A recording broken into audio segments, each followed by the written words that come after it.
샬롬. 아무튼 드럼 두 번째 한 곡 떼기.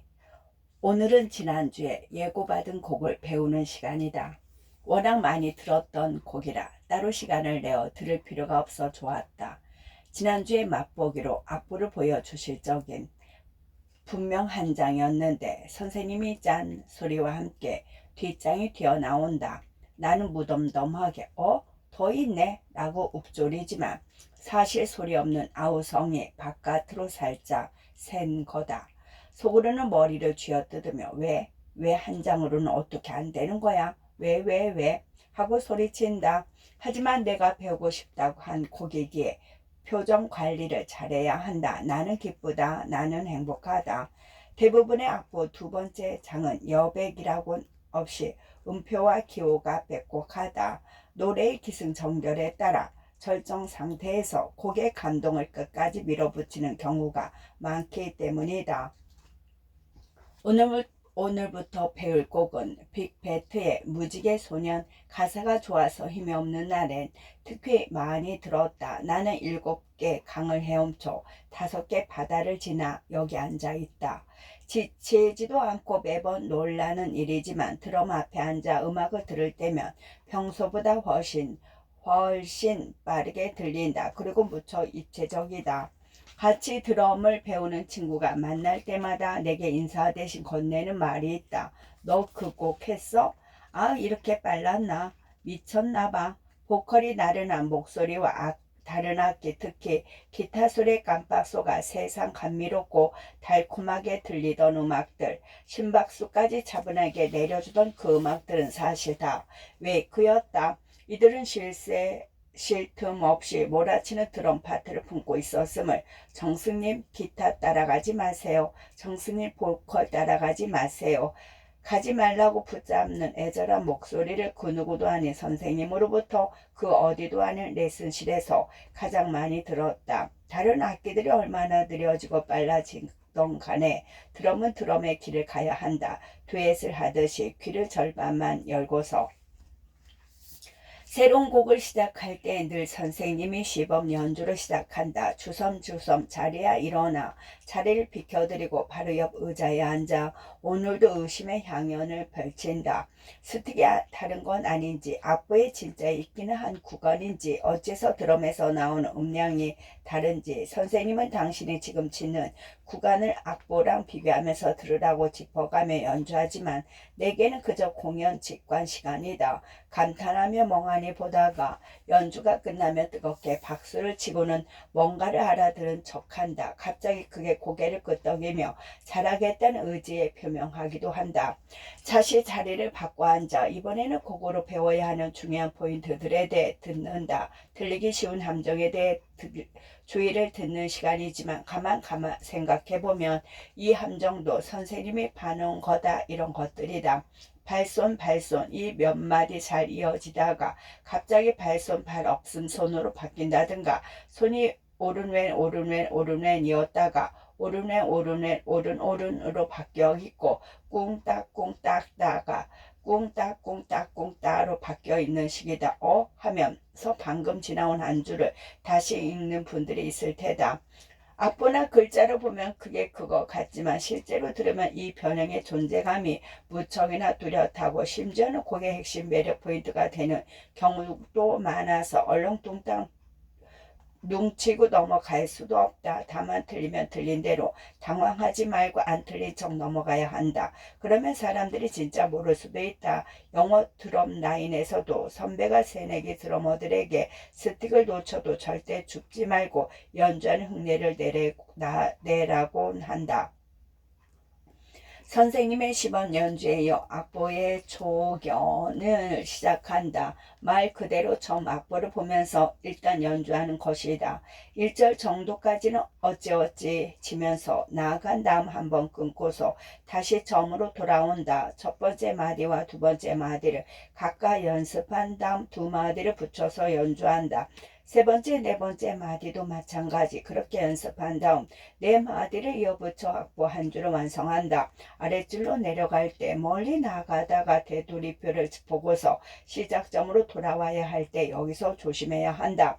눈이 길을 잃기 때문이다. 다음 마디 연주가 무엇인지 연결하여 미리 앞부분을 연습을 해야 실수가 없다. 그렇게 차근차근 이어왔더니 어느새 두 번째 장 마지막 줄에 다다랐다면 좋겠지만 대충 전체를 지고 나서 이따 하나씩 꼼꼼하게 체크해야지 하고 어물쩍 넘어가려다가 선생님께 걸린 적이 한두 번이 아니다. 방금도 붙잡혀서 한음한음 꼼꼼하게 찍어 누르듯 치라는 소리를 들었다. 연습을 해도 안 되는 구간에 대해서는 두 가지 처방을 받는다. 첫째, 입으로 소리 내면서 친다. 머리로는 손 다음에 발이 오는 걸 알고 오른손 다음에 왼손이 온다는 걸 알지만 뇌의 신호가 몸의 말단까지 미처 전해지지 않나 보다.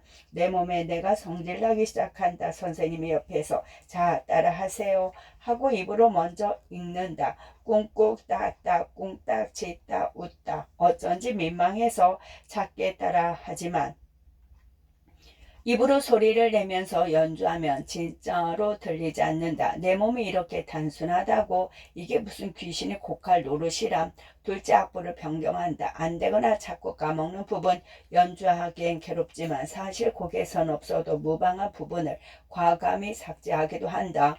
스승께서 힘들어하는 나를 굽어보시고 없애주신 음표가 몇 개더라. 그렇게 은혜를 베푼 선생님은 혼자 연습 좀 하라며 잠시 레슨실 바깥으로 자리를 피해준다. 평소에 나는 문이 닫히자마자 딴지에서 시작한다. 완벽히 소울풀한 드러머로 바뀌는 거다. 그간 영상에서 봐왔던 멋진 퍼포먼스를 흉내내고 악보를 느끼는 척 스틱을 대충 휘갈린다. 흉성과 두성을 오가며 노래도 부른다. 하지만 오늘은 진짜로 안 풀리는 날이라 선생님 앞에서 못 냈던 온갖 짜증을 분출하면서 정석으로 연습했다. 으아아. 그러고 이내 문을 열고 말했다. 그만하겠습니다. 선생님이 어이없어하며 다시 들어오셨다. 연주가 얼추 손에 익었다. 이제 세밀한 조정을 할 시간. 노래의 분위기와 기승전결에 맞춰 강약을 조절한다. 무지개 소녀는 중간에 가사 없이 기타 솔로가 이어지다가 드럼이 크레센도로 들어가는 구간이 있어 그 부분을 고치받았다. 연이어 나오는 심벌은 오른쪽만 치지 않고 양쪽 번갈아 가면서 치는 것으로 바뀌었다. 그 편이 더 멋지기 때문이다. 여기까지 오면 오늘도 그릇 하나를 다 비운 셈 혹은 왕창 떼서 주무르고 깎아 세밀하게 다듬는 과정이며 물레를 돌리는 자세가 드럼을 배우고 치는 것과 무척 닮았다고 종종 생각한다. 수업 한 번만에 한 곡을 뗄 때도 있었지만 한 곡만 4개월에 넘게 친 적도 있다. 서태지와 아이들의 우리들만의 추억이 그랬다. 나는 이 곡을 뗀 이후로 두 번 다시 듣지 않고 있다. 왜냐하면 나 빼고 추억을 만든 것 같아서. 그렇지만 반박할 수 없게도 내 드럼 실력은 우리들의 추억 전과 후로 나뉜다. 너무 힘들게 배운 덕분에 인내심도 체력도 늘었다. 내려치는 손에 힘이 확실히 붙었고 속도가 빠른 곡을 칠 때도 박자가 덜 밀리게 되었다. 그런가 하면 최근에는 김광진의 동경소녀를 끝내 중도하차했다. 요령이 안 생겨서 빠른 속도를 힘으로 이기려다 보니 손목과 팔이 너무 아팠기 때문이다. 진도도 더디게 나갈 때면 선생님은 잠깐 5초만 쉴까요? 라고 말한다. 5초가 아니고 5초 5분도 아니고 5초라니 쉬는 시간을 조금이라도 더 끌고자 그날 있었던 일이나 가벼운 고민을 선생님께 이야기할 때가 있는데 뜻밖의 위로나 해결책은 얻은 적이 많다. 어지러운 수수증 깨끼도 어둠에 끔찍한 괴물도 우쿵따쿵따 단숨에 해치 찡 버려. 나는 무지개 소녀 차차차차 따웃따 따꽁 따웃따. 무지개 소년의 이 구절에서는 시원한 클래식 심벌이 모두 한 박자 늦게 들어간다. 내가 노래를 열창하느라 놓친 게 아니다. 첫 박이 아닌 두 번째 박에서 나오는 클래식 심벌은 노래를 좀 더 극적으로 만들어준다. 나 또한 순간적으로 숨을 참았다가 시원하게 내리친다. 만화에서 주인공이 길을 모아 악당을 물리치듯이 스트레스는 이런 식으로 풀린다. 처음 드럼을 배울 땐 싫어하는 사람을 떠올려 빡빡 내려칠 줄 알았는데 그럴 새가 없다. 지금 나오는 곡을 어떻게 잘 지을지만 생각하고 발을 이리저리 뻗고 발을 구르느라 바쁘다. 꼬리를 무는 후에는 아쉬움은 심벌이 쨍하고 끊어주고 베이스 페달은 정신 차리고 노래 속으로 들어오라고 나를 팡팡 두들겨 깨운다. 그렇게 낸 소리들이 흩어지는 동안 내 고민들도 같이 흩어진다. 오늘도 스틱을 들고서 쉴 새 없이 괴롭히는 어지러운 수수께끼와 어둠의 끔찍한 괴물들을 단숨에 지웠다. 노래는 이야기한다. 빨간, 파랑, 초록, 보라. 모두 나인걸. 주황, 노랑, 검정, 하양도 세상 모든 색과 반짝임이 바로 나인걸. 그리고 나는 바로 너인걸. 이건 아직 나의 에피소드지만 이제 당신의 이야기가 될 수도 있다. 닳기를 바라는 마음. 레슨실에서 수십 개의 드럼 스틱이 가지런히 놓여있다. 그것들은 저마다의 빛깔을 띠고서 자기만의 시간을 간직한 채 조용히 낡아있다. 스틱은 나무로 만들어진 소모품이라 쓰면 쓸수록 결이 일어나고 끄트머리인 뒷부분이 조금씩 깨지며 떨어져 나가는데 그게 그렇게 멋져 보일 수가 없었다. 스틱을 빌려서는 한 달의 수업이 끝나자마자 나는 빅버스사에서 나온 아메리칸 클래식 5A를 샀다. 공장에서 막 나온 듯한 새것의 느낌이 어쩐지 쑥스러워 홈 사포로 슬쩍 문대 버려 하고 진지하게 고민한 적도 여러 번. 무언가를 아끼게 되면 낡지 않길 바라며 애지중지하는 게 보통이지만 스틱만 얼른 달아버리기를 자주 바랬다. 드럼을 시작하고 한 1년까지는 드럼 치는 사람이라는 거 동네방네 자랑하고 싶어서 레슨실에 두고 다녀도 되는 스틱을 귀엽고 들고 다녔다. 그저 막대기로 보일 수 있는 버트 부분 대신 동그란 팁이 빼꼼하게 그러나 정확하게 눈에 띄도록 신경 쓰면서 드럼 스틱은 나무로 만들어진 약 40cm 가량의 막대기를 끝에서부터 팁, 숄더, 바디, 버트라고 부른다. 대개는 팁이 드럼에 닿는 연주를 보아온 게 익숙해서 그 부분만 사용한다고 사용하지만 숄더 부분으로 밀듯이 치기도 하고 스틱을 거꾸로 뒤집어 잡아 스네어의 둘레를 치는 림샷을 연주하다가 바로 잡을 새 없이 그대로 뒤쪽 버트를 팁처럼 서서 연주하기도 한다. 또 새끼손가락 한 마디도 제한되는 팁 부분을 세밀하게 나누어서는 팁이 닿는 면적을 더 줄이거나 때론 최대한 넓게 닿도록 치기도 한다. 끝에서 끝까지 어느 곳 하나 빠짐없이 달아가는 스틱을 보고 있으면 이 막대기 하나를 어쩜 이렇게 야물딱지게 뽑나 싶어 감탄이 절로 나온다. 스틱은 드럼에 닿는 위치 또한 매우 중요하다. 스네어는 정확히 가운데를 겨냥해야 가장 맑고 예쁜 소리가 나며 필요에 따라 중심을 벗어난 부분을 치기도 하지만 이건 고급 기술이다. 심벌은 중심에 가까운 곳을 칠수록 소리가 단단해지고 피치 높이가 올라가며 서스테인이 짧아진다. 스틱이 드럼을 쳐서 내는 소리도 아름답지만 스틱끼리 부딪히는 소리도 참 알지다.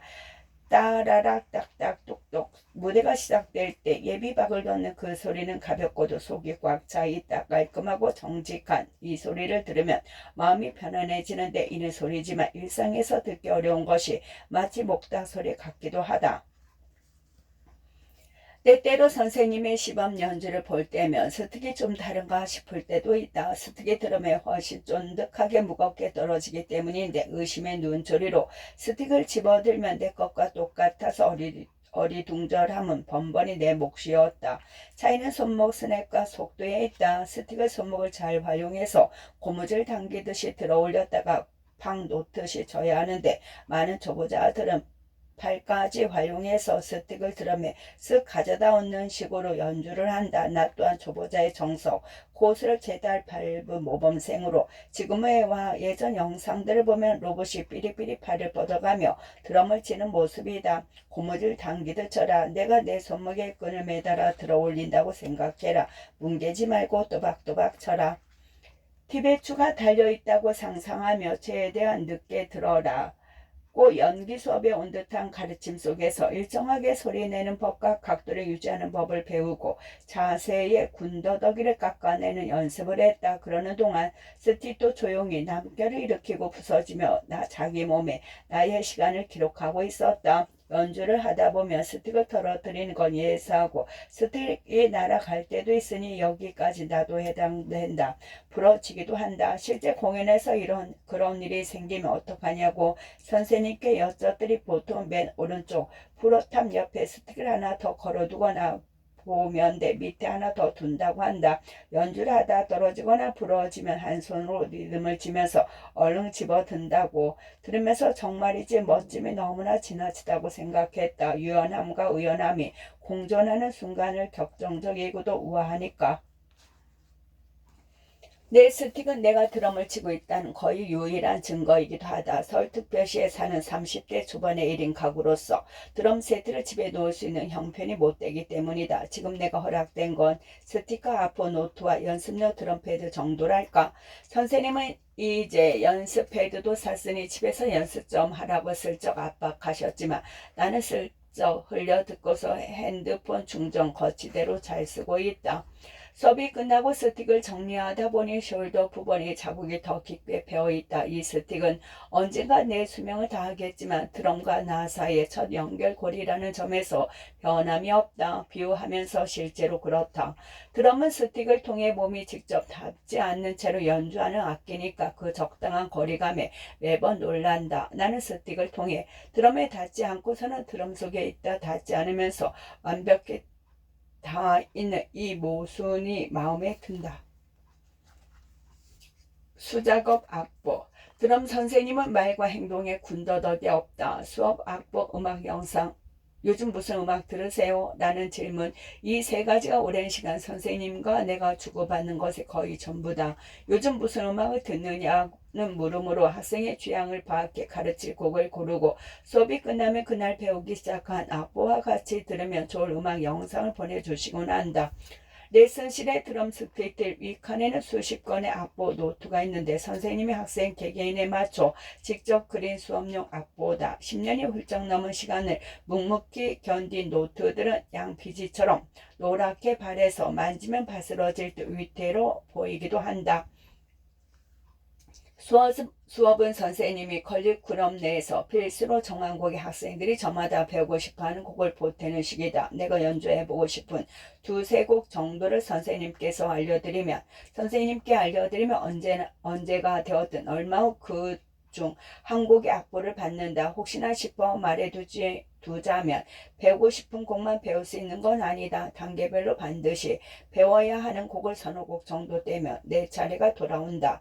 그렇게 선생님을 따라 여러 곡을 뗀 후에 선생님 입에서 어떤 곡이 나올지 인매를 주목해서 보게 된다.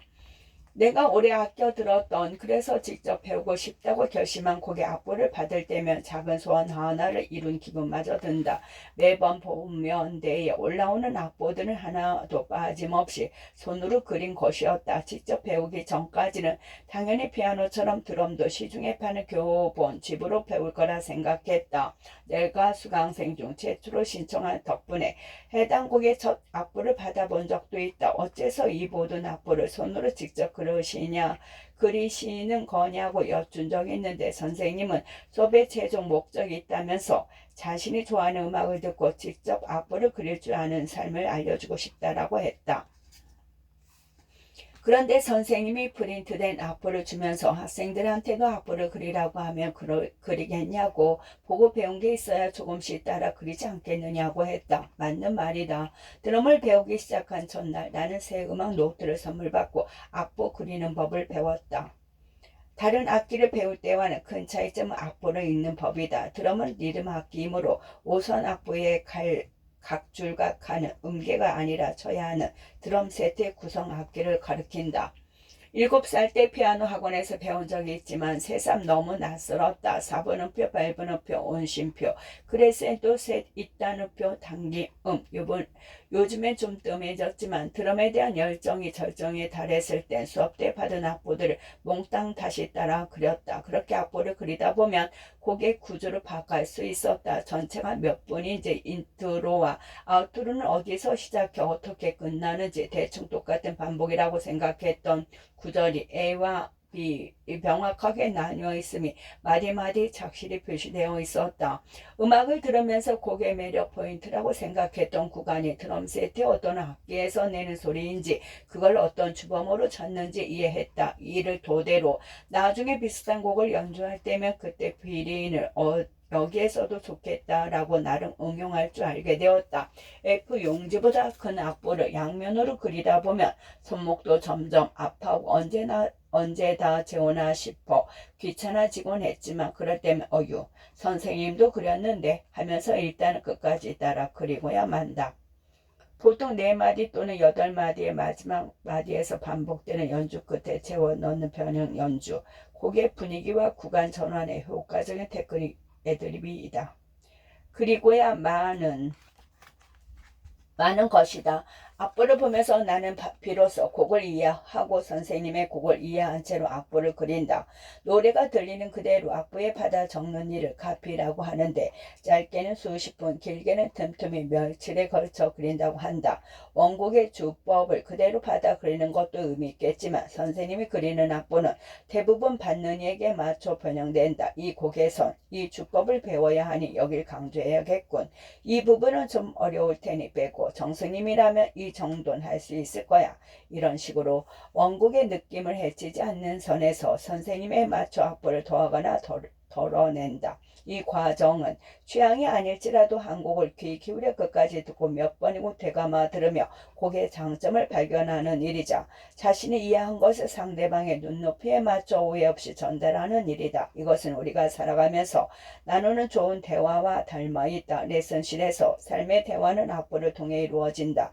책방에서 내가 읽었던 책의 좋은 구절로 독자와 대화를 두고 서로를 알아가듯이 일단 그렇게 그려진 악보는 수업 시간에 조금 바뀌기도 한다. 이 부분 발은 아무래도 빼는 게 낫겠어요. 여기서 하이햇 말고 나이드로 바꿀게요.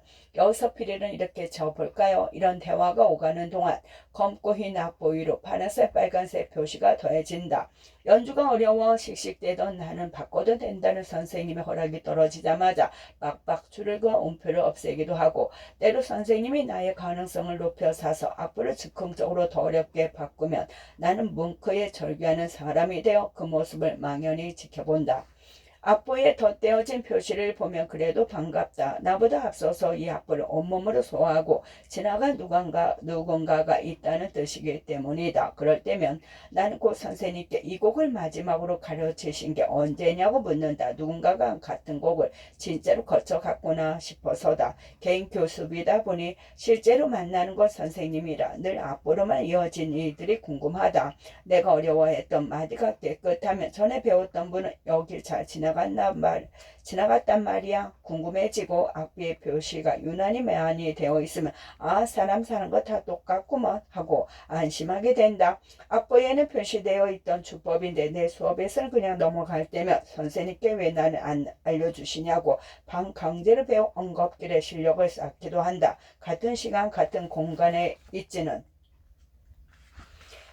않지만 악보를 통해 만나는 친구들과 시 공간을 초월해 우정을 쌓는다. 내 악보도 다음 누군가에게는 또 그렇게 작고도 반가운 안부가 되겠지.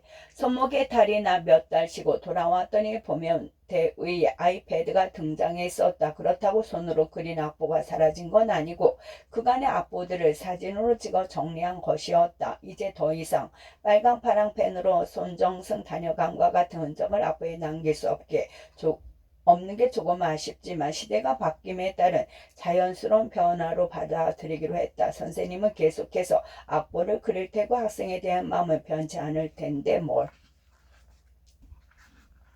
클립 1열 관람기. 직장인이 되고 나서는 연말마다 큰 콘서트에 한 번씩 갔다.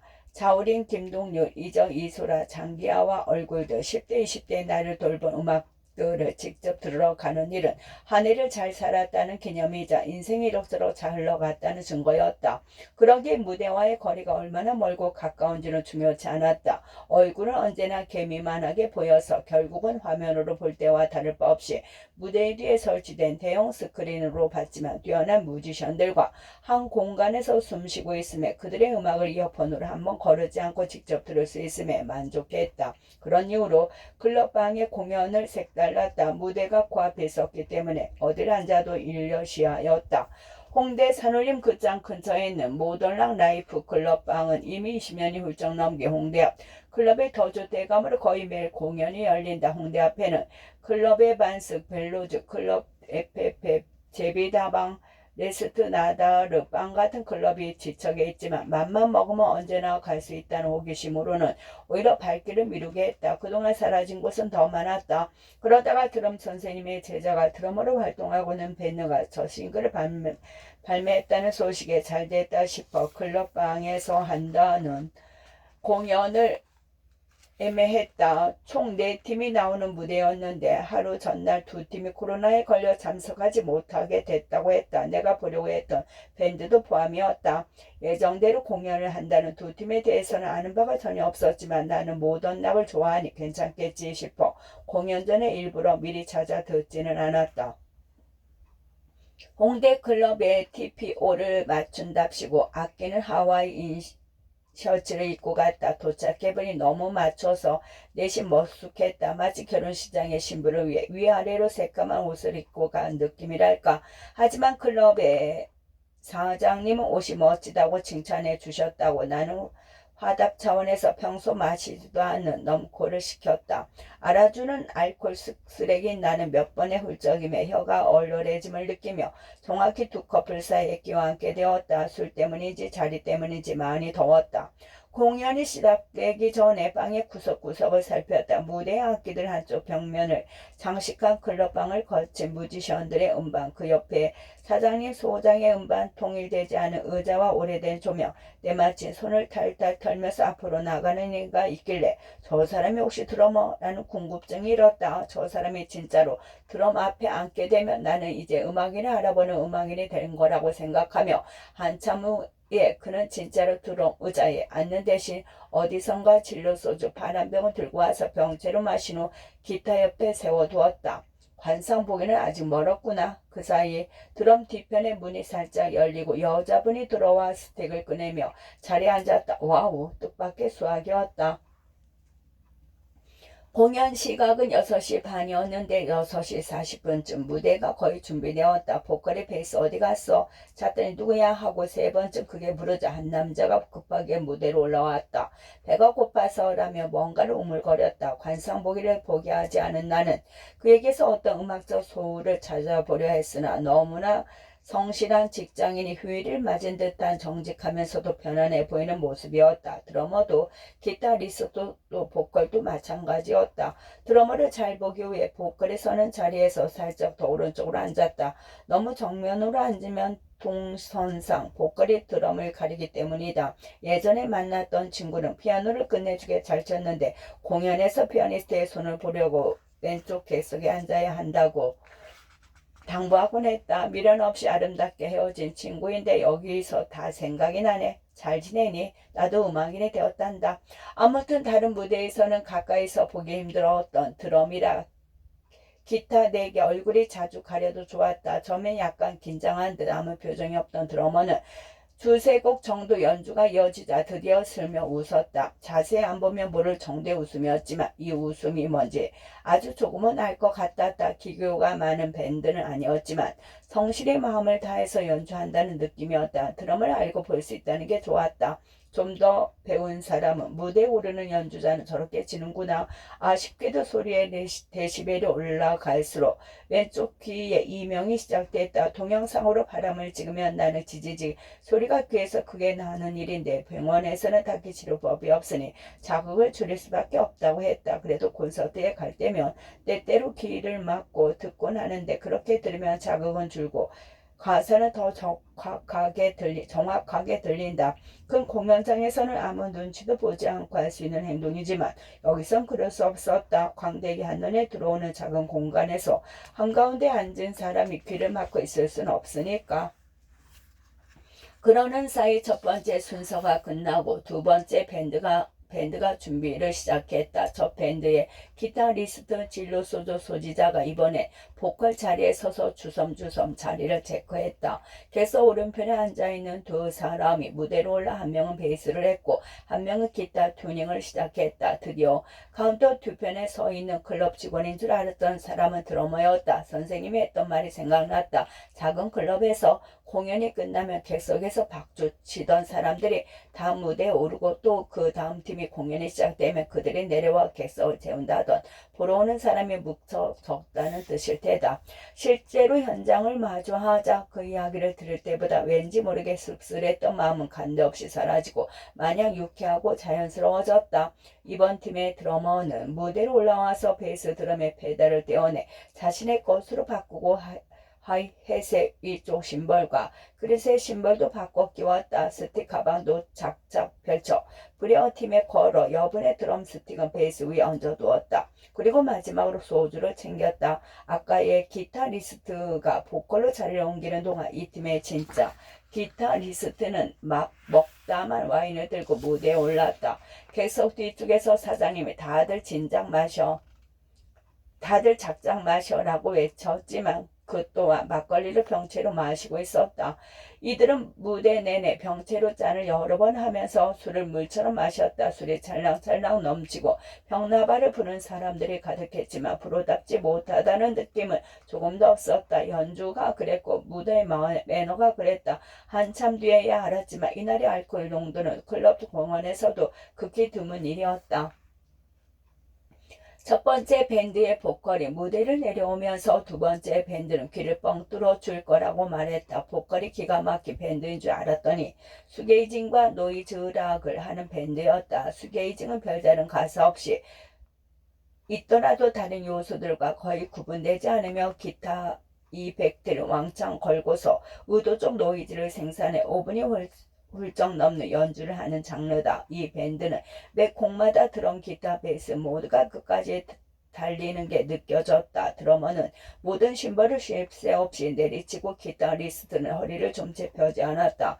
덕분에 이 이명도 점점 심해져서 할 수 없이 왼쪽 귀는 손으로 살짝 막을 수밖에 없었지만 괴롭지는 않았다. 곡이 끝날 때면 그들은 모두 자기와의 싸움에서 끝내 이긴 듯한 모습이었다. 마라톤 선수가 완주를 다 끝낸 듯한 그런 얼굴. 몇 번의 앵콜 요청이 이어지는 동안 이들은 즉석에서 다음 앵콜 곡을 정했는데 드러머가 간절히 외치는 곡은 무참히 씹혔다. 아무래도 좀 덜 힘든 곡이었으려나. 1990년대 락을 주제로 한 공연이라 앵콜을 주도하던 뒤편 사장님의 입에선 요라 땡코, 마이 블러디 발렌타인 등이 나왔다. 무대 위에 그들은 그건 하면 망해라고 말하면서도 결국은 요랑 땡코의 곡으로 공연을 마쳤다. 무대는 망하지 않았다. 폭우가 예정되어 있었지만 사람을 따라 클럽에서 나왔을 땐 다행히 아무것도 오지 않았다. 아가미가 필요한 날씨라고 생각하고 집까지 걸어오는 동안 홍대 앞에서 이 공간을 유지하는 사장님의 마음에 대해 또 20살 무렵부터 밴드를 시작해 40대가 되고 가장이 되고 생계를 꾸리는 동안에도 밴드를 계속하는 이들에 대해 생각했다. 홍대의 클럽 한 곳 한 곳에 그들에게는 사람들과 만나는 접점이자 무대에 설 기회고 음악을 지속해 나갈 동력일 테다. 거기에서 이들은 그들끼리 충분히 즐거워 보였지만 나 같은 사람이 종종 객석을 채우는 일도 꽤 괜찮겠지. 집에 가면 다음 공연을 찾아봐야겠다고 다짐하는 동안 내 이명도 조용히 끝나 있었다.